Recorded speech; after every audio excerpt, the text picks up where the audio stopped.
Grace to you and peace from God our Father, from our Lord and Savior, Jesus Christ. Amen.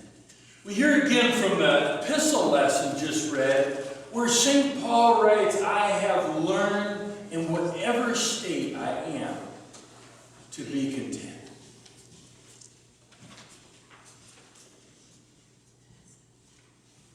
We've come gathered together tonight, driving over some pretty slick roads together. Why? Make sure Pastor Carlson isn't there all by himself preaching to some empty pews. Let's to give thanks. Give thanks to God for all He's done for us and given to us. We're but beggars, and we have nothing really of significance to offer God.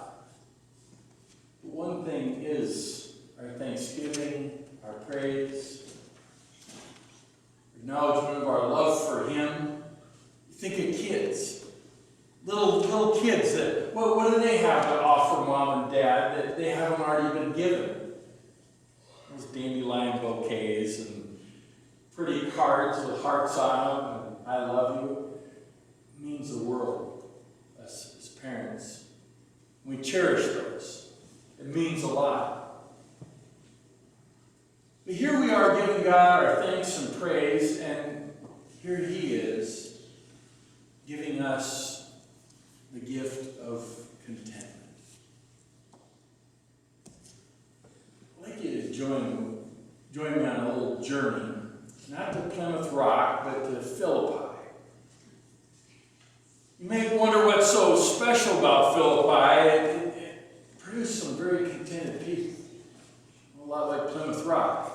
These pilgrims were, they just survived an awful winter, had to bury half of their community or more, and they're giving God thanks. It's a little church in Philippi, and Paul said they didn't have a lot of resources, but they were generous, thankful people. There's a few here in Philippi, this Greek city in the Roman Empire. It was a first convert on the European continent of St. Paul was Lydia. She lived in Philippi, and she was well-to-do. It simply says she was a seller of purple. Well, to make purple clothes, it was very expensive back in that day. And it was only sold, only people allowed to wear purple were royalty. So she was connected with some very important people, had a business selling some very, very expensive cloth, and she was always quick to help St. Paul, providing a place for him to stay when he was in Philippi, or providing for him when he was stuck in prison, couldn't provide for himself. There was another guy there in Philippi named Epaphroditus, and he nearly died helping Paul carry out his missionary duties. The whole church there in Philippi was really special. We hear about them in other places in the New Testament. They were, as St. Paul says, they were always giving him support. They're one of the few churches he allowed to support him. Others would offer to support him and say, no, I want to provide with my own hands. He was one of the only apostles who worked and earned his own wages as he traveled around starting churches. He didn't want people thinking that he was in it for the money. And so he refused to accept any pay, and he made tents and sails for ships to earn his way. But when he was locked up in prison, the Romans didn't provide for their prisoners. They had to pay for their own food or have people that brought it to them. And there was a congregation in Philippi helping Paul when he was locked up in prison.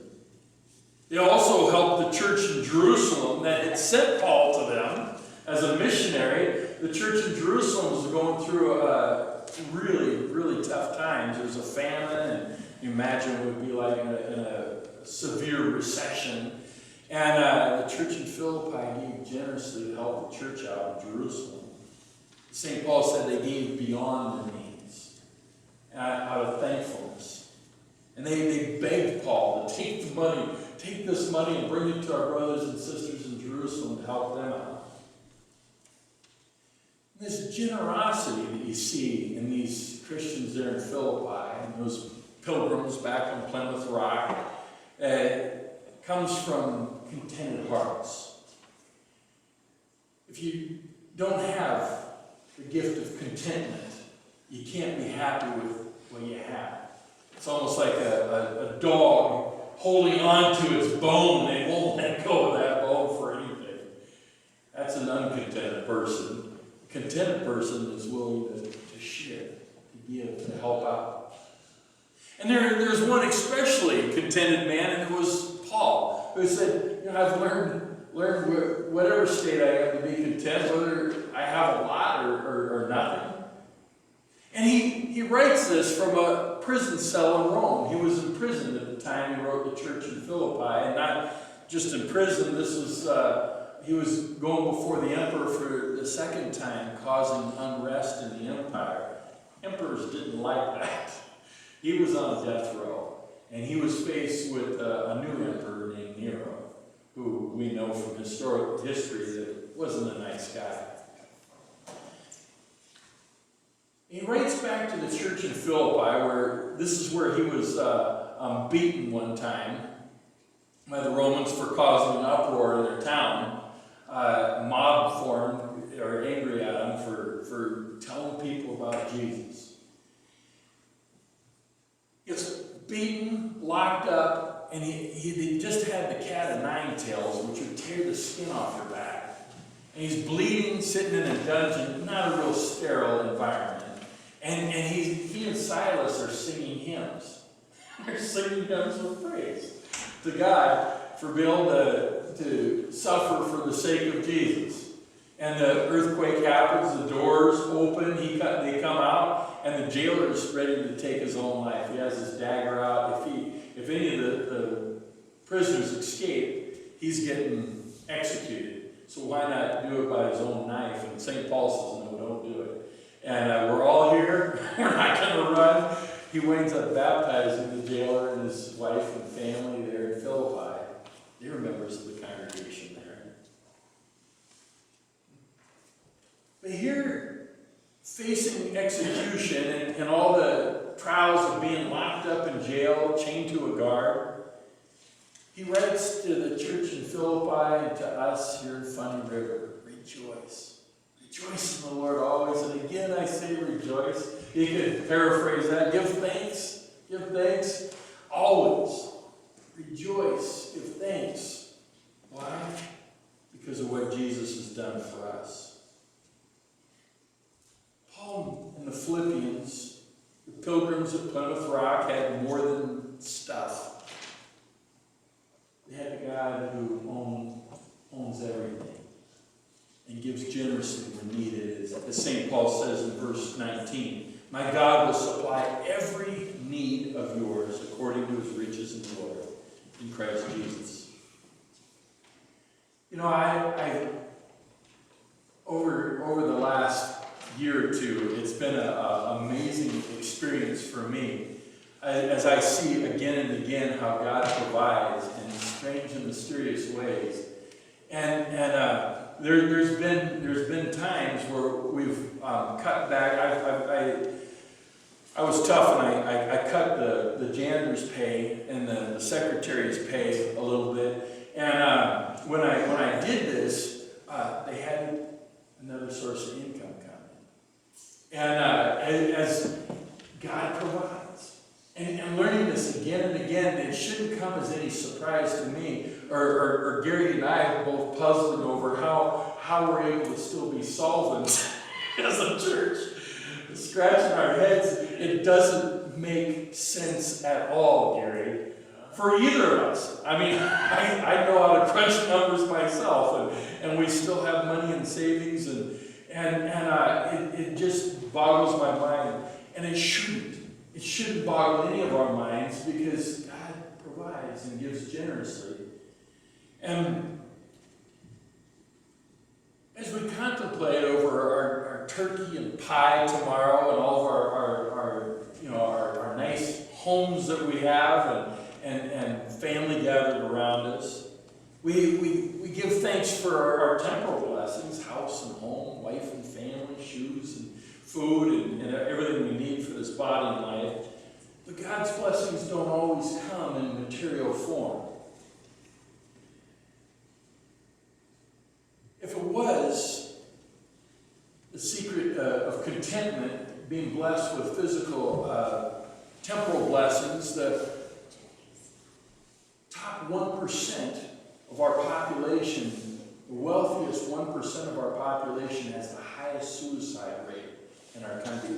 They're the highest suicide risk group of any group in the United States. They're not content. They're not happy, and they have lots of temporal blessings.